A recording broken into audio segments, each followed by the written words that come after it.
యమ్మీ గొంతు కొట్టేసింది ఆగనా. Hello guys, welcome to my YouTube channel Pandu vibes. మీరు థంబ్నెయిల్ చూసే వచ్చారని నాకు తెలుసు. ఇంకా నేను ఆలస్యం చేయకుండా వీడియోలోకి వెళ్ళిపోదాం. ముందుగా కందిపప్పుని అరగంట సేపు నానబెట్టుకోవాలి. అయితే కొలతలు చెప్తాను. నేను తీసుకున్న ఈ కప్పు ఉంది కదా, ఈ కప్పుతో కందిపప్పు తీసుకున్నాను 1 కప్పు. అలాగే 2 కప్పులు వాటర్ తీసుకున్న అదే కప్పుతో.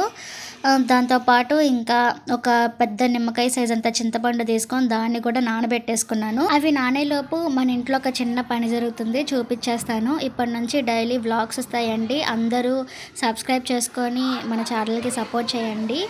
అయితే మనకి ఇంటెదురుగా వర్షం పడినప్పుడు వాటర్ అన్నీ అలా స్టోర్ అయిపోయి ఎటు వెళ్ళకుండా నడవడానికి ఇబ్బంది అయిపోతుంది. అందుకే నానేం చేశారంటే, అంటే ఇది ఇప్పుడు ప్రాసెస్ కదా, ఎప్పటి నుండో రాళ్ళు తీసుకొచ్చి ఇంటి ముందు వేసి అలా ఇప్పుడు పగలగొట్టి మొత్తం ఒక లెవెల్లో చేశారు. సిమెంట్ ఫ్లోర్ లాగిస్తున్నారు అన్నమాట. చూసేయండి, నీట్గా ఒక లెవెల్గా చేసేసారు. మొత్తం సిమెంట్ ఫ్లోర్ లాగిస్తారు. అక్షయ, నేను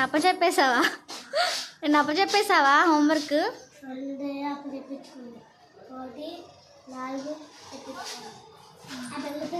బస్ వచ్చింది, వెళ్ళు మరి. ఆదేశ్,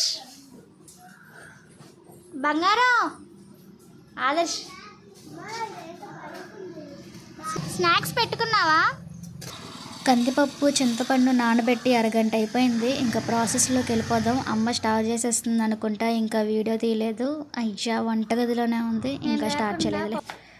ఓకే, ఇప్పుడు మనం ఆ పప్పులోకి అరగంట సేపు నానిన తర్వాత ఒక ఉల్లిపాయ కట్ చేసుకొని అందులో వేసేసుకొని, అలాగే 2 పచ్చిమిర్చీలు వాటిని కూడా కట్ చేసుకొని వేసేసుకొని, ఒక 3 టమాటోస్, ఇవి అన్నీ ఆ కుక్కర్లో 5 విజిల్స్ వచ్చే వరకు ఉడికితే వాటి టేస్ట్ అంతా పట్టే వెజిటేబుల్స్ చాలా టేస్ట్ వచ్చింది.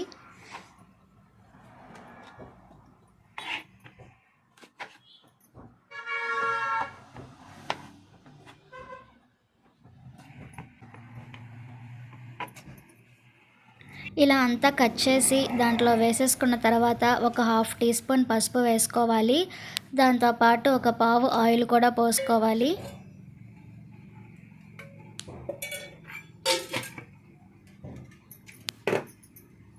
ఇలా అంతా చేసేసుకున్న తర్వాత ఇంకా కుక్కర్ పైన మూత పెట్టేసుకొని ఒక 5 విజిల్స్ వచ్చే వరకు మనం దాన్ని ఇంకా కదిలించకూడదు. పప్పు నీట్గా ఉడికిద్ది. 5 విజిల్స్ ఎందుకంటే మేము ఇప్పుడు ప్రజెంట్ స్టోర్లో పప్పు వాడుతున్నాం అన్నమాట.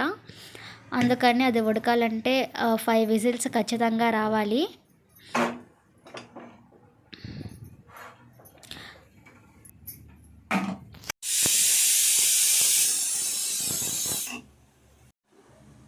ఫైవ్ విజిల్స్ అయితే వచ్చేసాయి. ఇంకా స్టవ్ ఆఫ్ చేసేసుకొని వెంటనే దాన్ని ఓపెన్ చేయకూడదు ఫ్రెండ్స్. అదంతా గాలంతా పోయిన తర్వాత ఓపెన్ చేసుకోవాలంట. ఎందుకంటే చాలా డేంజర్ అంట.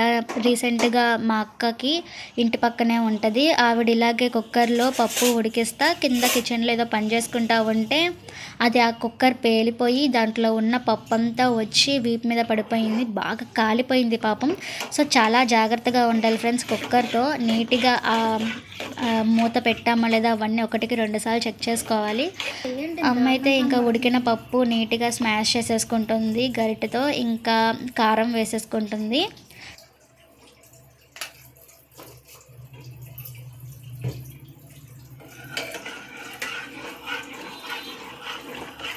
కారం వేసేసుకొని బాగా ఇలా తిప్పుకున్న తర్వాత చింతపండు రసం పోసుకోవాలి. మేము పులుపు చాలా తక్కువగా తింటాము. దీంట్లో ఇంకా వాటర్ కలిపి మళ్ళీ పోసిద్ది అమ్మ. చలికాలంలో అందరికీ బాగా జలుబులు కదా, చింతపండు తక్కువగానే తీసుకోవాలి. ఎక్కువ తీసుకుంటే ఇంకా అంతే, మళ్ళీ మొదటికి వచ్చింది మ్యాటర్. చూసారా, అదే చింతపండులో మళ్ళీ వాటర్ తీసుకొని అవే వాటర్ పోస్తుంది. ఇలా నెక్స్ట్ ఇంకోసారి కూడా పోసుకుంది. ఇలా పోసుకున్న తర్వాత స్టవ్ మీద పెట్టి దీన్నంతా బాగా మరిగిచ్చిద్ది అమ్మ.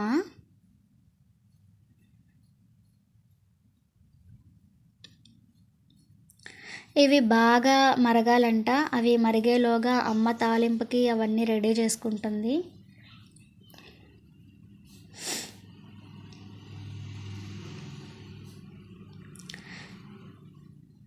దాంట్లో కల్లుప్పు వేసుకుంటుంది. కల్లుప్పు టేస్ట్ ఉండిద్ది నార్మల్గా సాల్ట్ కంటే. సరిపడా ఉప్పు వేసేసుకొని ఇంకా దాన్ని అట్లా వదిలేయడమే. అవి మరిగి ఒక పొంగొచ్చేంత వరకు. పప్పుచారు మరిగేలోగా అమ్మ తాలింపు కోసం ఇక్కడ రెడీ చేసేసుకుంటుంది. 1.5 పావు ఆయిల్ పోసేసుకుంది. ఫ్రెండ్స్, ఈ తాలింపు నా వల్ల కాదు ఫ్రెండ్స్. అసలు ఒకసారి అమ్మ నాన్న ఊరు వెళ్ళినప్పుడు ఇంట్లోనే ఒక్కదాన్నే ఉన్నా, పప్పుచారు చేసుకుందామని ట్రై చేద్దామని అనుకున్నా. ఇంకా వెంటనే మా వదినకి ఫోన్ చేసేసి, వదిన ఎలా చేయాలి అని చెప్తే ఇలాగే చెప్పింది. Same process. ఆ పప్పు ఉడకపెట్టడం వరకు పర్ఫెక్ట్గా చేశా. ఈ తాలింపు అయితే నాకు చొక్కలు కనబడ్డాయి.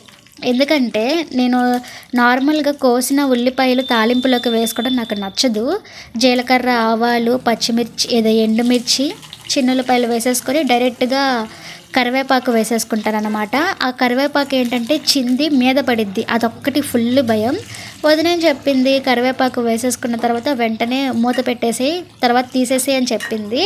అది వేసి చిటపట్లాడిన తర్వాత నేను మూత పెట్టి అది తీసాక మొత్తం మాడిపోయింది. ఇంకా వెంటనే ఫోన్ చేసా వదినకి, మాడిపోయింది వదిన అంతా అన్న. అసలు ఆయిల్ వేస్ట్, చిన్నులపై వేస్ట్, మిరపకాయలు వేస్ట్, అన్నీ వేస్ట్ అయిపోయినాయి.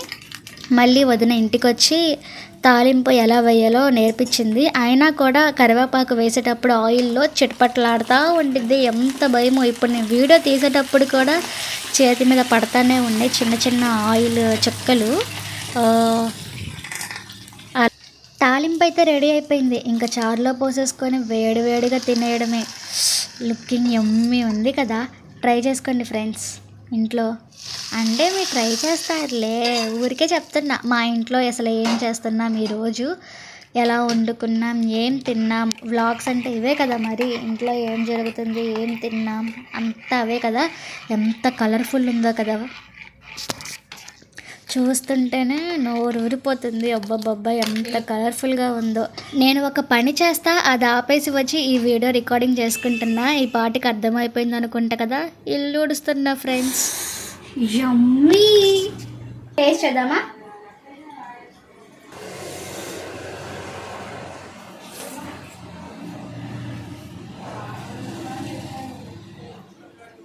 వేడి వేడి అన్నంలో అప్పుడే చేసిన పప్పుచారు వేసుకొని తింటుంటే ఉంటుంది. అబ్బబ్బబ్బా, అసలు టేస్టే వేరే లెవెల్.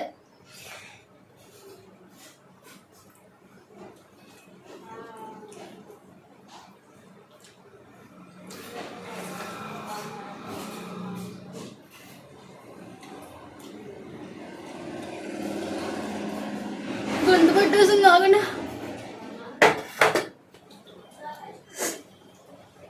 ఫ్రెండ్స్, రైస్ తినేటప్పుడు గొంతు పట్టేసిద్ది కదా, అప్పుడు వెంటనే వాటర్ తాగకూడదు. అంటే నేను ఎక్స్పీరియన్స్ చేసింది ఏంటంటే, ఒకరోజు కాలేజ్లో ఉన్నప్పుడు అమ్మ టమాటో పచ్చడి చేసి నాకు క్యారేజ్ కట్టింది.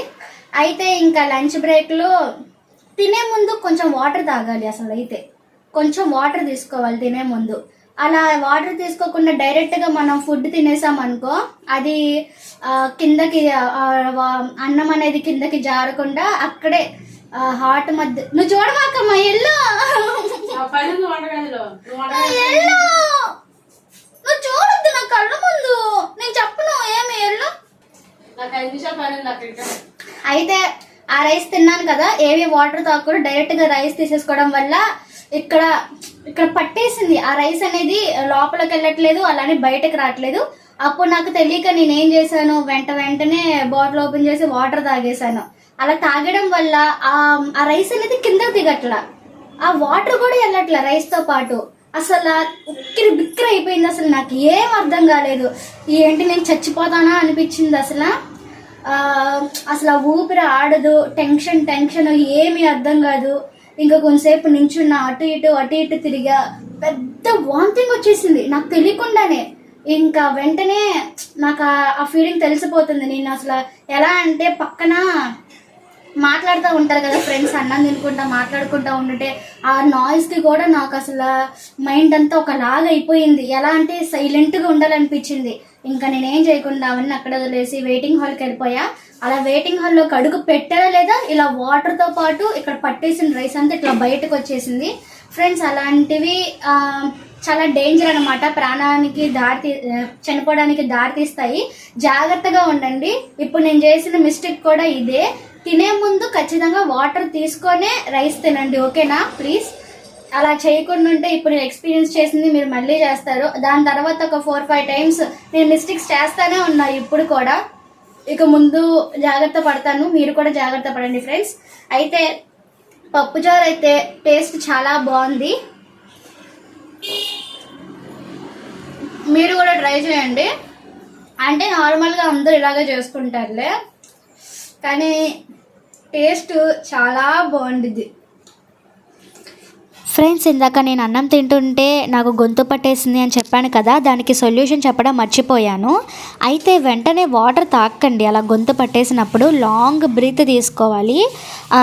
అన్నం అనేది లోపలికి జారుతుందని మనకి అర్థమయ్యిద్ది. అలా లాంగ్ బ్రీత్ తీసుకున్న తర్వాత వాటర్ తీసుకోండి. వెంటనే అలా చేశారంటే నాకులాగే వామిటింగ్స్ అయిపోతాయి, జాగ్రత్త.